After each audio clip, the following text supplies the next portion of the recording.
Good evening, Mighty Zephyr. This is KZFR 90.1, right and on air. If you want to be part of the show and contribute or talk to me or any of the guests, you can do so by emailing us at write.onair@gmail.com. That's WRITE.onair@gmail.com. Up today, we have a brand new guest with us, Susan Browne. Let me read her bio so you have a bit of an idea of who she is. Susan Browne's poetry has appeared in Plowshares, Poetry, The Sun, The Southern Review, Rattle, New Ohio Review, Subtropics, On the Seawall, American Life and Poetry, and 180 more extraordinary poems for every day. She has published 3 books of poetry: Buddha's Dogs, Four-Way Books, 2004, Zephyr, Steel Toe Books, 2010, and Just Living, Catamaran Literary Reader, 2019.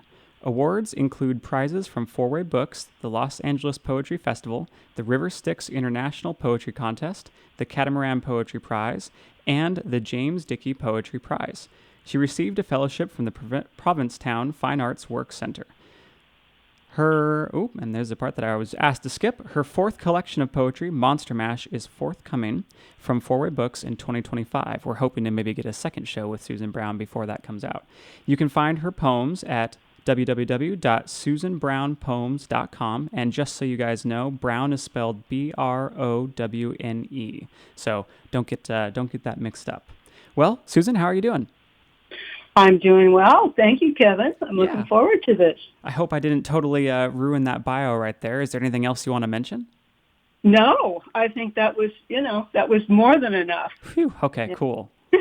And you, before the show, we talked a bit. You were born in Chico, raised in Chico, moved to Chico. What is your background here?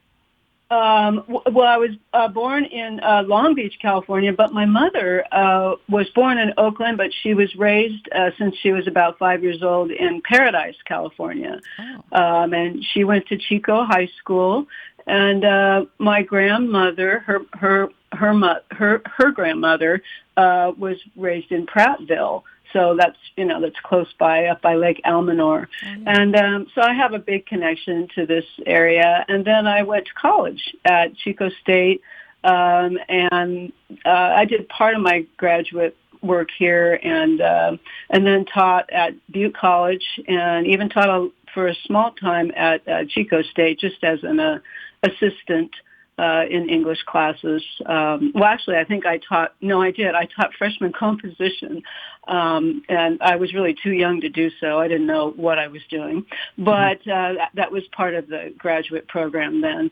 And and then I moved to the Bay Area for 36 years and had I was an English professor down there at Diablo Valley College. And then in 2020, my husband and I decided to semi-retire here in Chico and came back.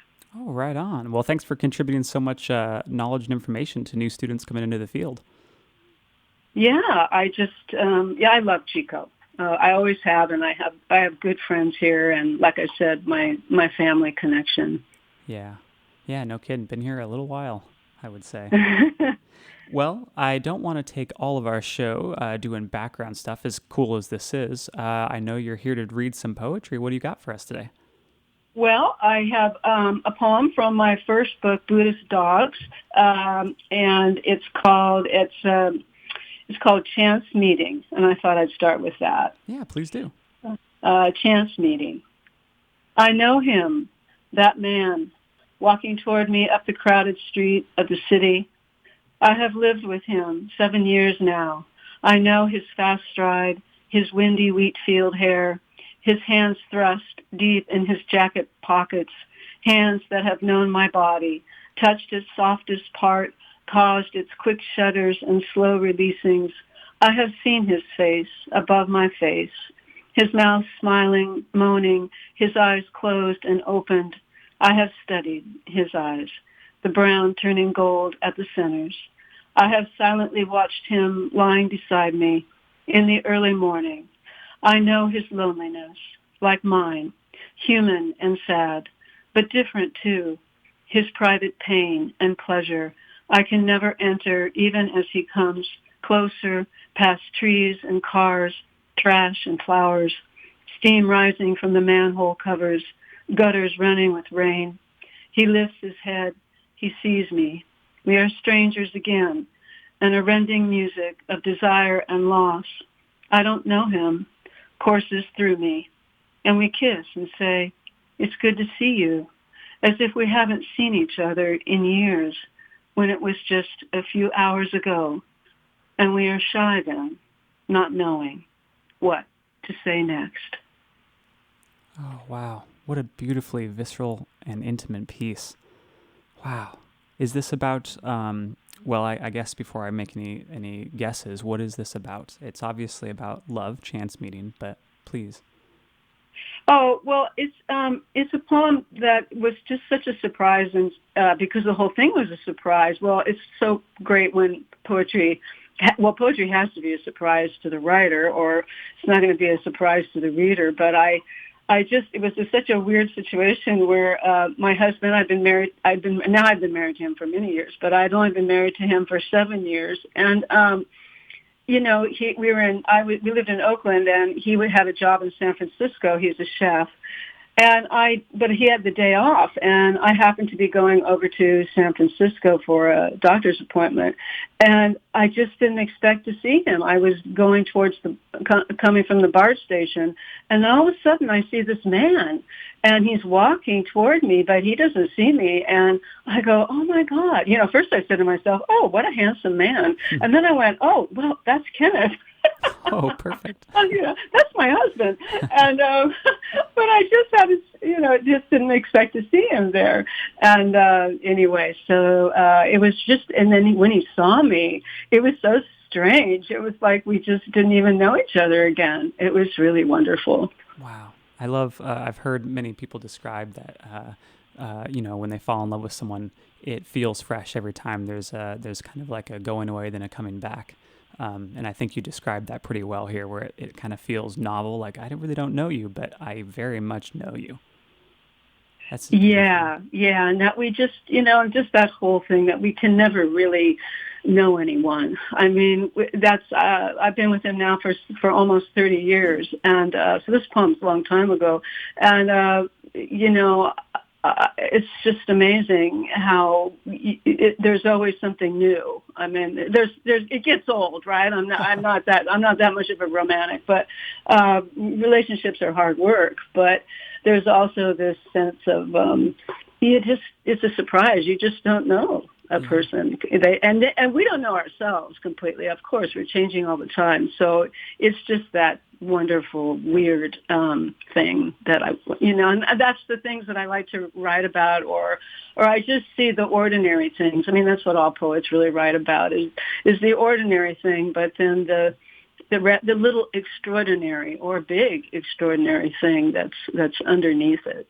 That makes it novel, makes it new again. Yeah. I love that too. I really do think the freshest part of being in love, or really just getting close and intimate with a person, is, you're never going to fully know that person. They might not ever fully know you. While things do get old, maybe, as you said, there's always something that will pop up every now and then that kind of brings a whole new look of novelty to it. Beautifully said. Yeah, thank you.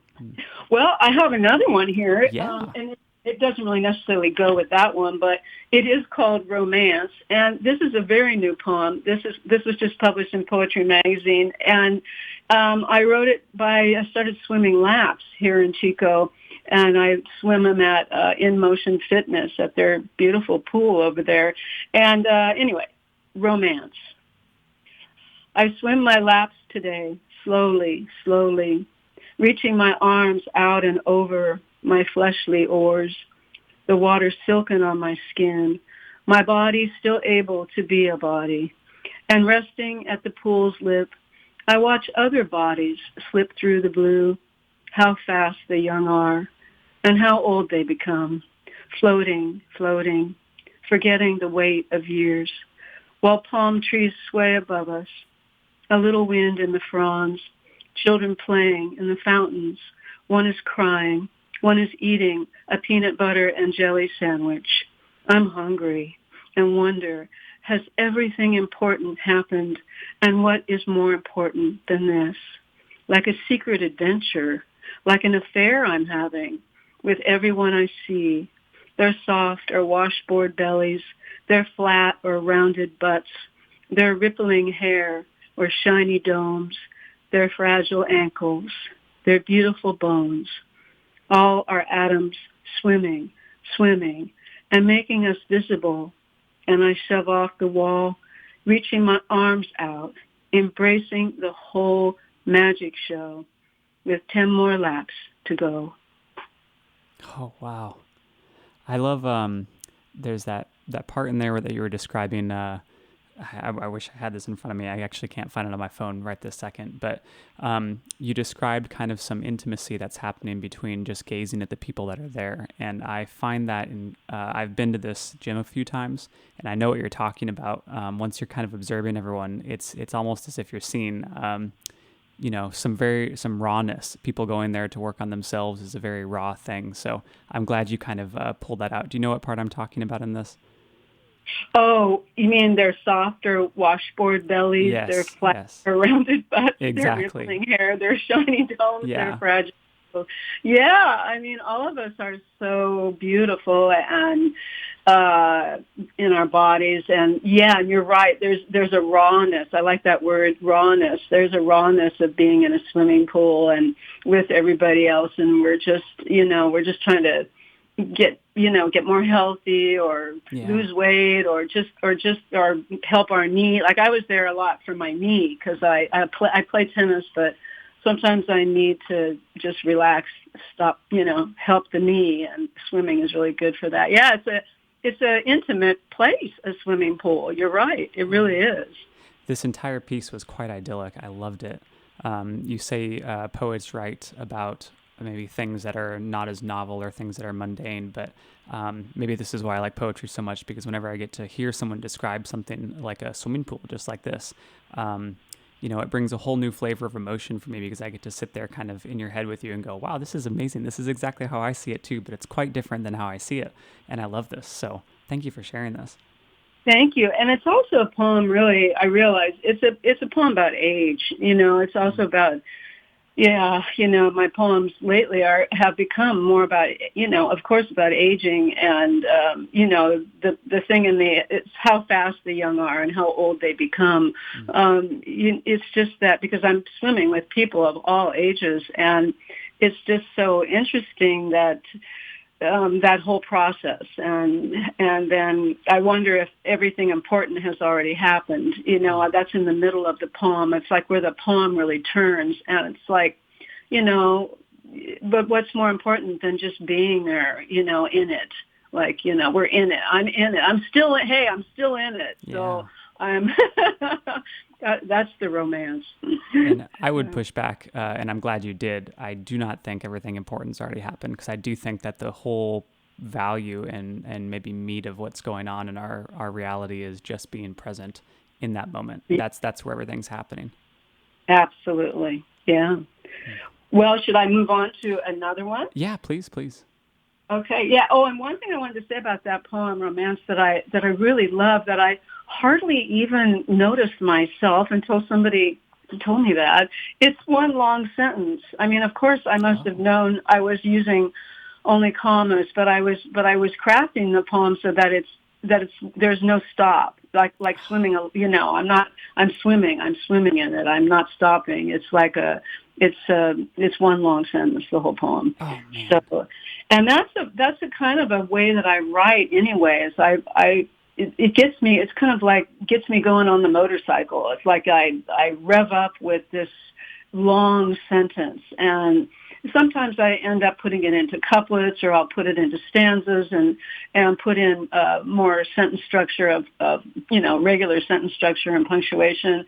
But the process of writing and composing, it really works for me I guess I would call it a ramble. I'm kind of a rambling writer, meaning when I first start, I just ramble. And then after that, I can go back and, craft it in different ways.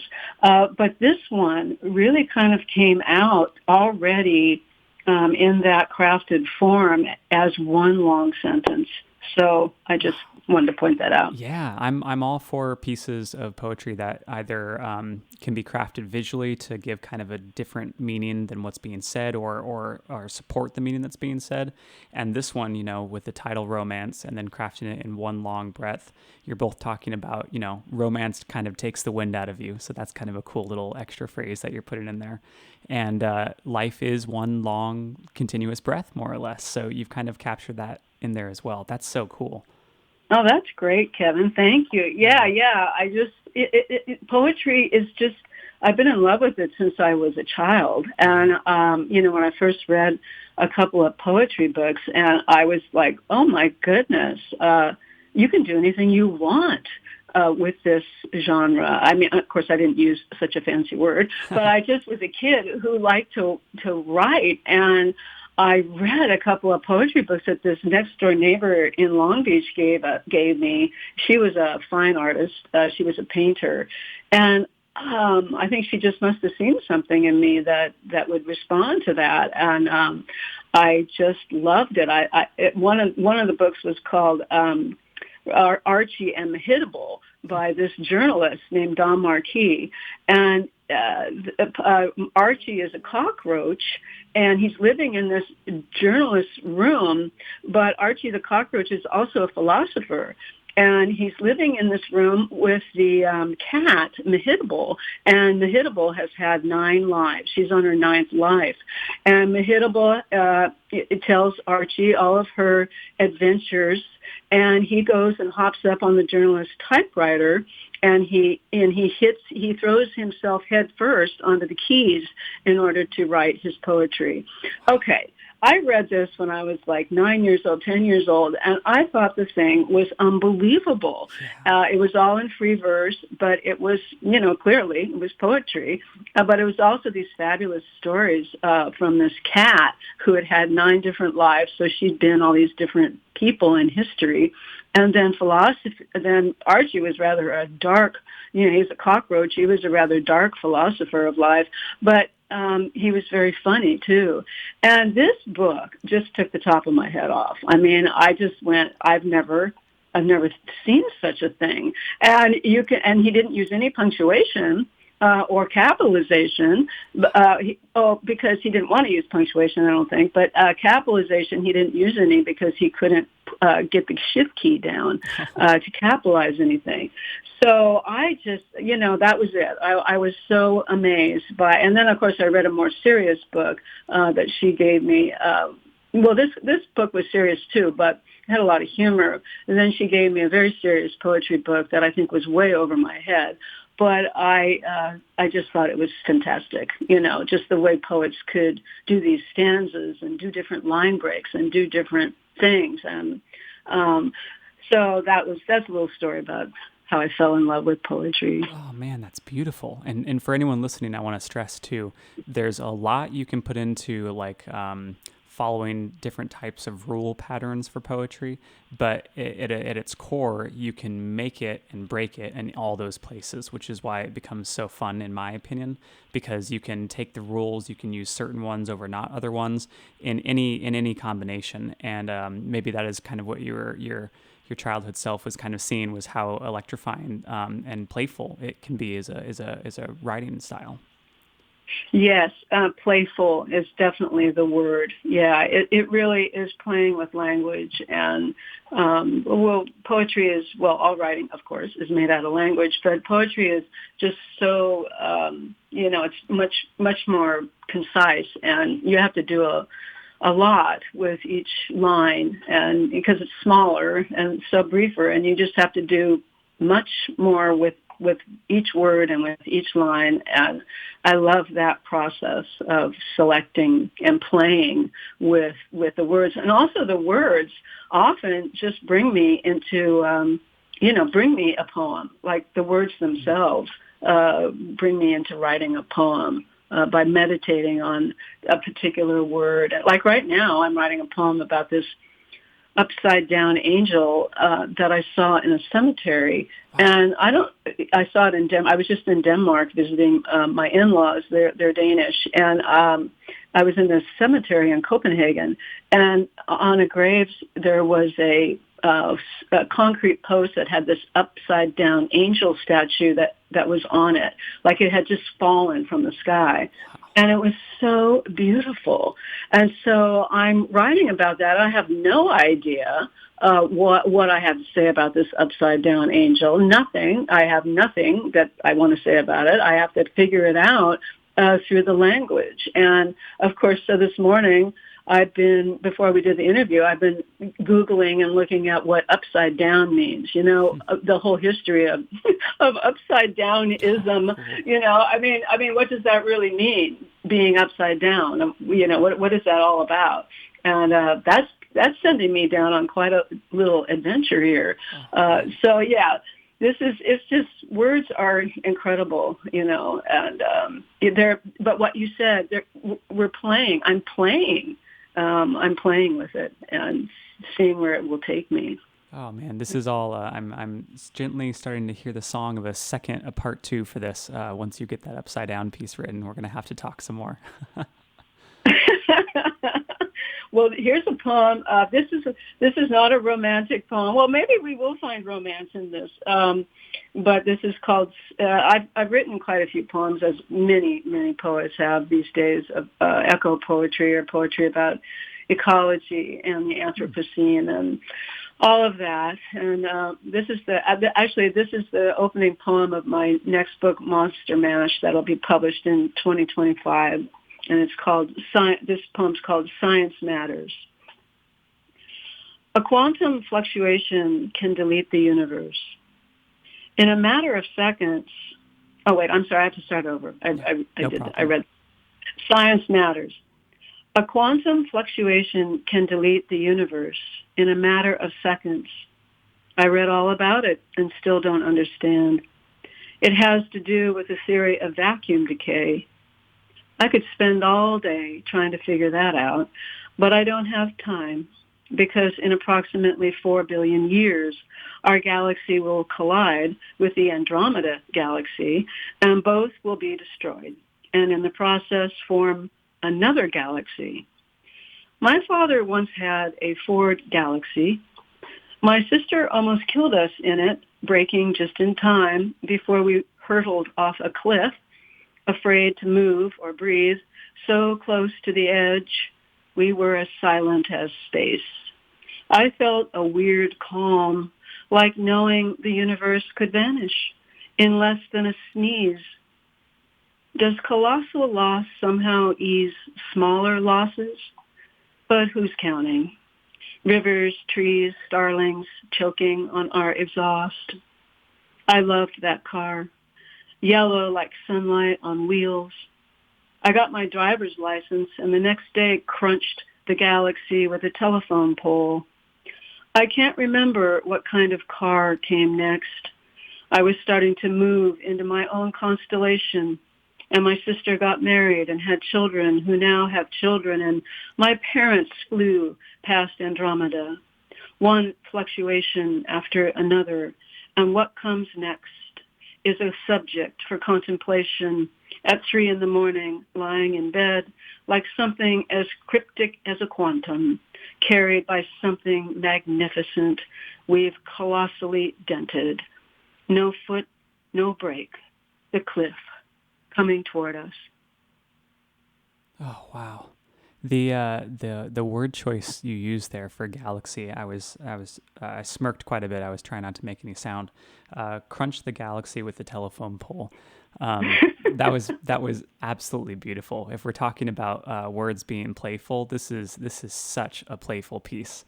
Well done on using a galaxy in like 17 different ways for this piece. That was delightful. Oh, I loved it when I was writing it, and I got to, and in the process, form another galaxy, and then I went. My father once had a Ford Galaxy because he did, and I mean that's the thing that's so funny about poetry is that what's gonna be said next, and once I got to his Ford Galaxy, then I was able to do other levels in the poem, which is something I've learned to think about. A poem has got to have other levels. A friend of mine we used to talk about it a lot. He called it the rule of three, meaning, there's got to be at least three different things or three different levels going on in a poem, or it's, or it's just going to be one note, like somebody just singing one note constantly. Well, actually, the human voice is so amazing that maybe that would be okay. But with language, you can't, without instrumentation behind you, you can't do that in poems. You've got to make some changes and shifts and levels. So, that brought me into a different level. The universe vanishing, the car, the almost being killed in that car, and then the parents dying, the children being born, the grandchildren being born, the galaxies, coming into existence and going out and coming back in, and then what we've done, to the planet. All of a sudden that. All of a sudden all those things start to gel together. Quite well. This piece gave me, in my own headspace, the best thing I can say is it was kind of having my head toggle in very far out in the galaxy, then very close and very far out. And by the end of it, it kind of felt like I had been part of something that was very big that was dancing. So that was a very fun read for me, because I got to sit here and feel like I was dancing with something that was large, but also very, very intimate and very close to home, such as like a vehicle that I can actually kind of grasp and understand mentally, versus the Andromeda Galaxy, which becomes a little bit harder for me to understand. Well done. That's a great combination for this piece. Oh, thank you. Yeah, it's just like you said, it's playful. It's fun. I wouldn't be doing it this long if it wasn't fun. But writing is also not fun. There's a lot of competition. There's so many fantastic writers and poets out there. There's jealousy. It's the whole human spectrum in the world of art. So I'll read somebody and I'll go, oh my God, I love that so much. How dare they be so good? But also inspires me. And also the publishing world has gone through so many difficulties too. But then now there's online, so much work that can be published online. So from the time I wrote my first book to now where I'm on my fourth book, many years have passed, and it's just exploded. Really, the writing that's out there. There's just so much good writing that's easily accessible online and in journals and all that. It's amazing. Plenty for inspiration. Well, I don't want to cut us off, but we are actually in the last couple minutes here. So can I ask you an ending question? Yes. Okay. So for anyone who, I'm going to say, let's air this towards, maybe slant this towards new writers. For any new writers who are trying to get into poetry, what's one piece of advice you would give them? Oh, well, just keep writing. I mean, like I said, there's just so many journals, and there's online, journals and places to put good places to put your poetry, that I just say keep writing and keep at it, and send things out. But also, I believe that if you are writing and really working at it and doing that as a I don't want to say you have to be writing every single day, but, you have some kind of schedule and commitment and devotion that you're applying, you're going to get published. I mean, you absolutely are going to be able to do that. My other thing, though, to say is to, make sure you have worked on your poetry, because I don't know, when I first started out, of course, I decided to send my poems to the New Yorker. I mean, of course, the New Yorker would want my poems that had never been published anywhere else. That this is a crazy idea. That's not going to happen. I mean, you really do have to, work your way up like in anything else, any other endeavor in life. And, but if you're doing that and you've been working for a while, like I'd say, 5, 6, 7 years, and you've been working with other poets, and you've had people looking at your writing, and you start putting things out to be published, it's going to happen. Absolutely. Thanks, Susan. Well, you can find Susan's poems at susanbrownepoems.com. And then up and coming, before we forget, on October 19th, she'll be doing a reading, a four-way books reading from the authors with Peter Coyote, if you know who that is, and Mill Valley Library. Just so you guys can Google that, October 19th at, was it 6:30 p.m.? Yeah, if anybody happens to be in in the Bay Area, yeah, Mill Valley Library in Mill Valley, California, puts on some really fine poetry readings, and I'm fortunate to be reading with four other four-way book authors. They're all fabulous, and we will be there at 6:30 p.m. on October 19th. Awesome. Thank you so much, Susan. It was a pleasure having you on the show. Thank you, Kevin. It was really fun. Thank you.